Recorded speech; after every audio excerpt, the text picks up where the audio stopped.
আসসালামু আলাইকুম সুপ্রিয় দর্শক, রেখাস ব্লগ অ্যান্ড কুকিং শোয়ের আরও একটি নতুন ভিডিও দেখার জন্য আপনাদের জানাই স্বাগতম। আমার আজকের ভিডিওতে থাকছে 1 কেজি দুধ দিয়ে খুবই মজাদার পারফেক্ট একটা মিষ্টি দই তৈরির রেসিপি। আজকের দই তৈরিতে কিন্তু আমি কোনো প্রকার গুঁড়ো দুধ ব্যবহার করিনি, আর দেখতেই পাচ্ছেন আমার দইটা কিন্তু একদম পারফেক্ট দোকানের দইয়ের মতোই হয়েছে, একদম সেরা স্বাদের মিষ্টি দই। আমার ভিডিওতে দেখানো সকল টিপস যদি আপনারা ফলো করে তৈরি করতে পারেন তাহলে আশা করছি আপনাদের মিষ্টি দই তৈরিতে আর কোনো দিন ভুল হবে না। তো চলুন মূল রেসিপিতে চলে যাই। আজকের দইটা তৈরি করার জন্য আমি এখানে 1 লিটার গরুর দুধ নিয়েছি। আপনারা চাইলে কিন্তু প্যাকেটের লিকুইড দুধও ব্যবহার করতে পারেন। আর গরুর দুধটা যেহেতু একটু পাতলা হয়ে থাকে তাই এটা একটু সময় নিয়ে জাল করে নিতে হবে। এই যে দেখতে পাচ্ছেন আমি এটা দুধটা বলক এসে গিয়েছে এবং এটাকে আমি ভালোভাবে জাল করে নিচ্ছি। খেয়াল রাখতে হবে দুধটার মধ্যে কিন্তু সর পড়তে দেওয়া যাবে না। দুধটার মধ্যে যদি সর পড়ে যায় তাহলে কিন্তু দইটা ভালো হবে না, তাই অনবরত নেড়ে চেড়ে এটাকে জাল করে নিতে হবে। এই যে নেড়ে চেড়ে আমি দুধটা জাল করে নিয়েছি, এর চেয়ে বেশি আর আমি জাল করব না, তাহলে কিন্তু দুধটা অনেকটা কমে যাবে। তো আমি এটা এখন নামিয়ে নিচ্ছি। ক্যারামেল তৈরি করার জন্য এখন আমি একটা প্যানে 1.25 কাপের মতো চিনি দিয়ে দিচ্ছি। আপনারা যদি আরও মিষ্টিটা বেশি খেতে চান তাহলে আরও বাড়িয়ে দিতে পারেন। এই আমি যে পরিমাণ দিয়েছি এটা একটা পারফেক্ট মিষ্টি হবে দইটা। এই যে একটু চিনিটা ছড়িয়ে দিয়েছি, আর এখানে আমি দিয়ে দিচ্ছি 2 টেবিল চামচের মতো পানিটা দিয়ে ক্যারামেলটা তৈরি করে নিব। চুলার আঁচটা মিডিয়াম হিটে রাখতে হবে। এই যে সাইড দিয়ে যখন এরকম একটু কালার চলে আসবে তখন একটু নেড়ে চেড়ে দিতে হবে। এই যে দেখুন দইয়ের মধ্যে সুন্দর একটা কালার আনার জন্য কিন্তু আমি এই ক্যারামেলটা ব্যবহার করছি। আর আপনারা যদি ক্যারামেল তৈরি করতে না চান তাহলে এই চিনিটা দুধের মধ্যে দিয়ে জাল করে নেবেন। এই যে নেড়ে চেড়ে ক্যারামেলটা তৈরি করে নিয়েছি এবং চুলাটা আমি অফ করে দিয়েছি। চুলা অন করা অবস্থায় যদি আপনারা দুধটা মেশাতে যান তাহলে অনেক সময় দুধটা ফেটে যাওয়ার ভয় থাকে, তাই এইভাবে চুলাটা অফ করে কিছুটা দুধ দিয়ে ভালোভাবে মিশিয়ে নেবেন।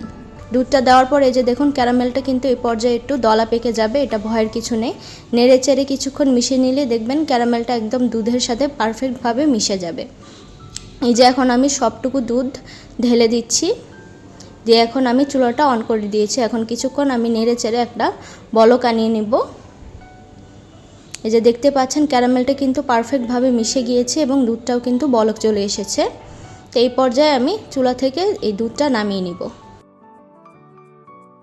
চুলা থেকে নামিয়ে এটা এইভাবে আমি নেড়ে চেড়ে ঠান্ডা করে নেব, কারণ দুধটার মধ্যে কিন্তু সর পড়তে দেওয়া যাবে না। সর পড়ে গেলে কিন্তু দইটা ভালোভাবে জমবে না। আর এইভাবে এটা নেড়ে চেড়ে ঠান্ডা করে নিতে হবে। খুব বেশি ঠান্ডাও কিন্তু করব না। কীরকম ঠান্ডা করবেন আমি একটা আঙ্গুল চুবিয়ে দেখিয়ে দিচ্ছি। একটা আঙ্গুল চুবালে 10 সেকেন্ড আঙ্গুলটা ডুবিয়ে রাখতে পারবেন, এরকম গরম থাকতে হবে দুধটা।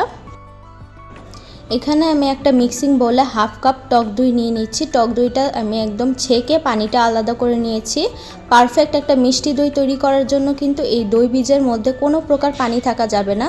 দই বীজের মধ্যে যদি পানি থাকে তাহলে কিন্তু আপনাদের দইটা পারফেক্টলি জমবেও না এবং পানি ছেড়ে দিবে। এই দই বীজটা একদম ভালোভাবে কিন্তু আমি ফেটে নিয়েছি একটা হ্যান্ড উইক্সের সাহায্যে। এর পর্যায়ে আমি কিছুটা দুধ দিয়ে ভালোভাবে দইটার সাথে ভালোভাবে মিশিয়ে নিচ্ছি। অনেকেই কিন্তু আমাকে কমেন্ট করে থাকেন যে আপু টক দই ছাড়া হবে কিনা মিষ্টি দই দিয়ে। আপু মিষ্টি দই দিয়ে কিন্তু দই ভালোভাবে জমে না। এই দইটা পারফেক্টভাবে জমাতে অবশ্যই টক দই ব্যবহার করতে হবে। এই যে ভালোভাবে এখন দুধটা সবটা দিয়ে আমি একদম হ্যান্ড উইক্সের সাহায্যে মিশিয়ে নিচ্ছি, অনবরত নেড়ে চেড়ে। এই যে উপরে একটা ফেনা তৈরি করে নিতে হবে। হ্যান্ড উইক্সের সাহায্যে এরকম ফেনা তৈরি করে নিলে কিন্তু দইটা জমার পর উপরে সুন্দর একটা টেক্সচার আসবে। এই যে হয়ে গিয়েছে, এখন আমি এই দইটা বাটিতে ঢেলে নেব। দইটা আজকে আমি এরকম একটা মাটির পাত্রে তৈরি করব। এরকম মাটির পাত্র কিন্তু এই যে মিষ্টি দই বিক্রি করে দোকানে, ওইরকম পাতিলে কিন্তু আমি ব্যবহার করছি। আপনারা কিন্তু যে কোনো পাত্রে এই মিষ্টি দইটা বসাতে পারবেন। স্টিলের বাটি, কাচের বাটি কিংবা প্লাস্টিকের বাটিতেও কিন্তু আপনার দই জমাতে পারবেন। এই যে এখন এই দুধটা আমি পাতিলে দিয়ে দিচ্ছি। পাতিলটা অবশ্যই কিন্তু শুকনা থাকতে হবে, ভেজা পাতিলে কিন্তু দই বসবে না। সবটা দুধ দিয়ে এখন আমি এই পাতিলটা ভালোভাবে ঢেকে দিচ্ছি। অবশ্যই এরকম একটা ঢাকনা দিয়ে কিন্তু পাতিলটা ঢেকে দিতে হবে, নাহলে কিন্তু দইটা ভালোভাবে জমবে না। এই যে আজকে দইটা কিন্তু আমি চুলাতেই তৈরি করে দেখাবো, এর জন্য একটা হাঁড়িতে আমি একটা স্ট্যান্ড বসিয়ে নিয়েছি।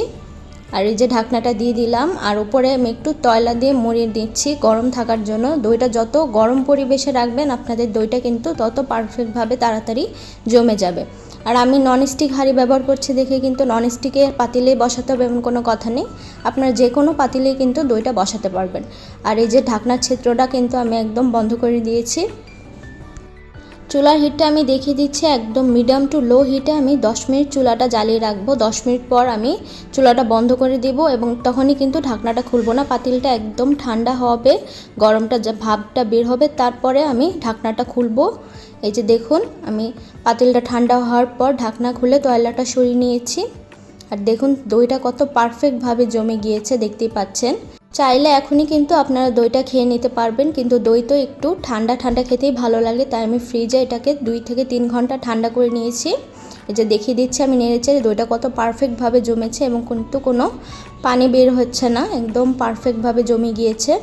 দোকানের চেয়ে কোনো অংশে কিন্তু কম না এই মিষ্টি দই। আমার ভিডিওতে দেখানো সকল টিপস যদি আপনারা ফলো করেন তাহলে এরকম সেরা স্বাদের দই কিন্তু আপনারা ঘরেই তৈরি করতে পারবেন। ইফতারিতে এরকম একটা ঠান্ডা ঠান্ডা দই কিন্তু খেলে একদম মন প্রাণ জুড়িয়ে যাবে। আশা করছি আমার আজকের ভিডিওটা আপনাদের কাছে ভালো লেগেছে। যদি ভালো লেগে থাকে প্লিজ আমার চ্যানেলটিকে সাবস্ক্রাইব করে আমার চ্যানেলের সাথেই থাকুন। আমার আজকের ভিডিওটা এখানেই শেষ করছি। আল্লাহ হাফেজ।